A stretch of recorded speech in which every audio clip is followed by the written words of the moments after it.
What is up, guys? Welcome back to the channel. And in today's video, I want to walk you through, should you do custom orders in your woodworking business, or should you batch out similar or same products? Which one is more profitable? What are the pros and the cons of each? Well, in today's video, we're going to dive into it. Let's get started.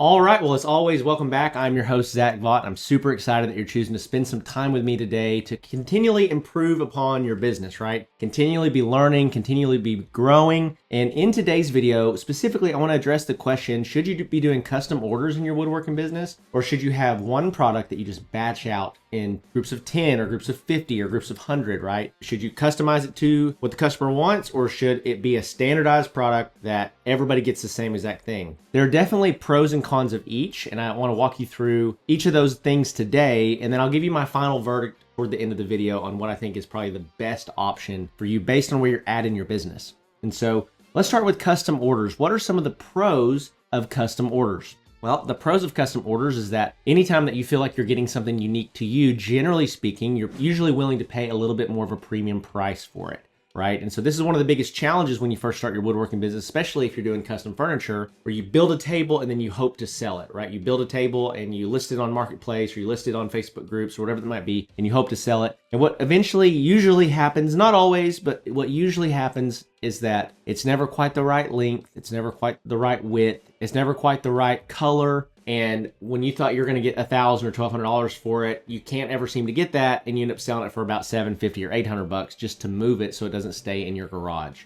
right? This is pretty common among woodworkers, where we build something, then we go to sell it, but it's not custom to the end consumer. Therefore, we can't justify premium prices. Even though it's a great product, people want it exactly the way that they want it. So specializing in custom orders can allow you to charge more premium prices. That's definitely one of the biggest pros to custom orders. Now, one thing I will say here when we talk about pros and cons of custom orders is that I probably would not do custom orders on really small items. You know, $5 to $50 items. I would only do custom orders on large value opportunities. So what does that mean? So that's custom furniture. Those are things that are $1,000 or more. You know, think about that as a table set. Think about that as outdoor furniture, whatever that thing might be, right? And so what are the cons to custom orders? Well, there's a lot of opportunity to screw stuff up, right? So typically when you're dealing with customers that are particular about something, you have all these notes and all this variance in what you're doing. It's easy to miss something along the way. It's easy to cut something too short, or cut it too long, or miss the color, or mess it up in some way. So you got to stay on top of your game from an organization standpoint, and reviewing your invoices and confirming your invoices with your customers to make sure that when it comes to a custom order, you're getting all of the details right. And so if you mess it up, then you got this really valuable, really expensive product that's wrong, right? And then trying to solve that and fix that can be super challenging. So that's my take on custom orders. Pros, you can usually charge premium prices for it. Cons are that sometimes it can get a little tricky staying organized and making sure that you don't screw up the product. You make sure you deliver it exactly as the customer would have you to do it.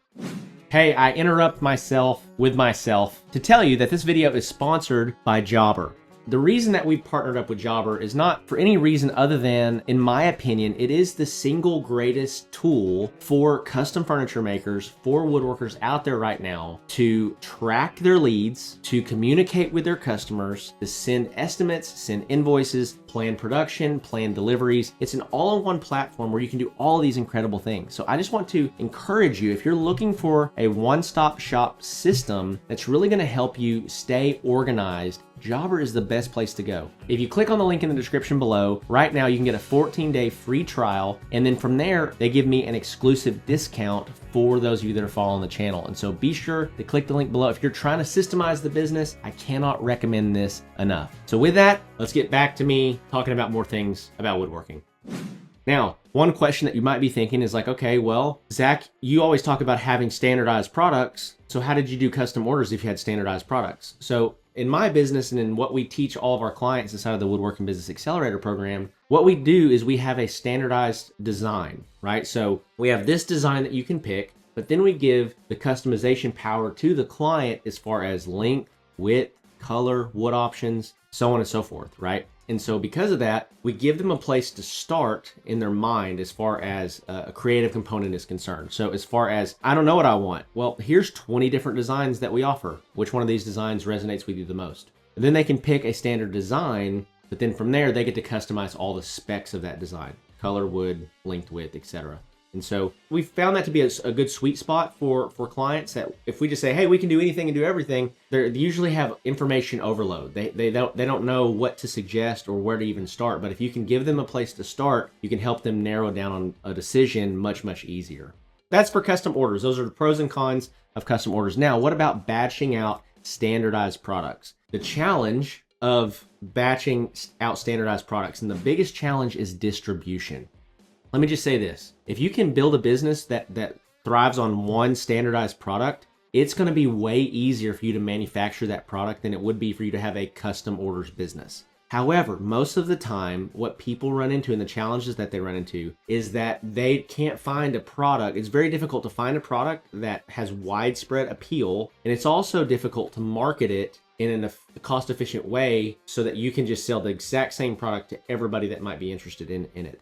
Customization really kind of unlocks things that standardized products doesn't. But if you can unlock it with batching out a standardized product, you're going to have a more streamlined and efficient business with batching out standardized products, okay? So the pros of batching standardized products is that it's going to be way easier operationally for you. You're going to have the same exact process every single day that you or your employees go in there and they do the exact same thing over and over and over and over and over and over and over. That allows for really healthy profits, typically, really healthy margins. And it also, you don't have to have hyper-trained talent to do it, right? So, if you're building, every new order you get is a custom table that's different from the last one. Well, you have to have pretty well-trained employees to be able to do something like that, or you have to be pretty well-trained. But if you have a standardized product that is the same, that they can come in and they can learn in one day, you don't have to have super trained, super expensive labor to carry that out. Also, by the way, you can batch out high-ticket products. You can batch out and have a standardized thing that's a $1,000 product or a $2,000 product.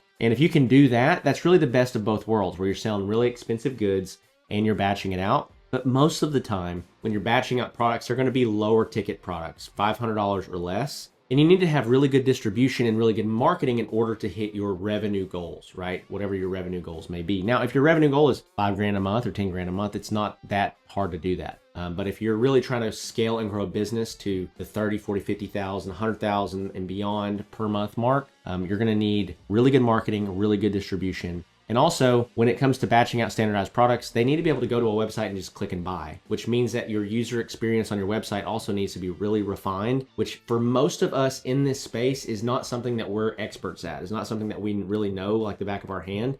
So generally speaking, for woodworkers that are more blue collar than they are white collar, that they get on a computer and they don't feel nearly as comfortable on a computer as they do in the shop, generally custom orders is going to be the way to go. So what is the final verdict of this video? Should you do custom orders or should you batch out standardized products? In my opinion, based on my experience, for 90% of woodworkers that are out there, you should offer custom orders that are high ticket products.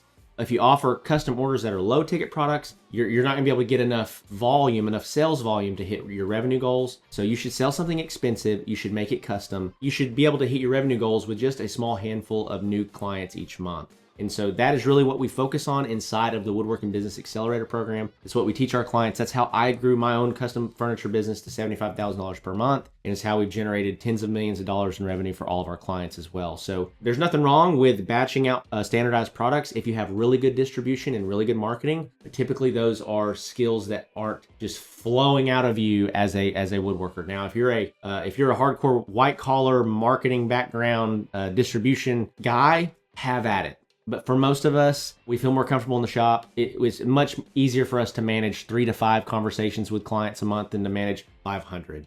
And so hopefully this video was helpful to you. If you're looking for some more resources, I got some links in the description below. Number 1 is my free ebook. I'd love for you to come check that out. Just enter your name and your email and we'll send that over to you. Number 2 is the Handmade Hero Academy program, which is my low-cost entry-level program. For those of you that are just getting started, you're trying to get your bearings, you're trying to learn some business principles that's really gonna help you get to that $5,000 to $10,000 per month mark. I can't recommend that program enough. And then lastly is the Woodworking Business Accelerator program, which is for those of you that are ready to take your custom furniture business to the next level, meaning $20,000, $30,000, $40,000, $50,000 per month. Click on the link below and fill out the form and hop on a call with me. And so I'd love to connect with you. So with that, love you all, and I will see you in the next one.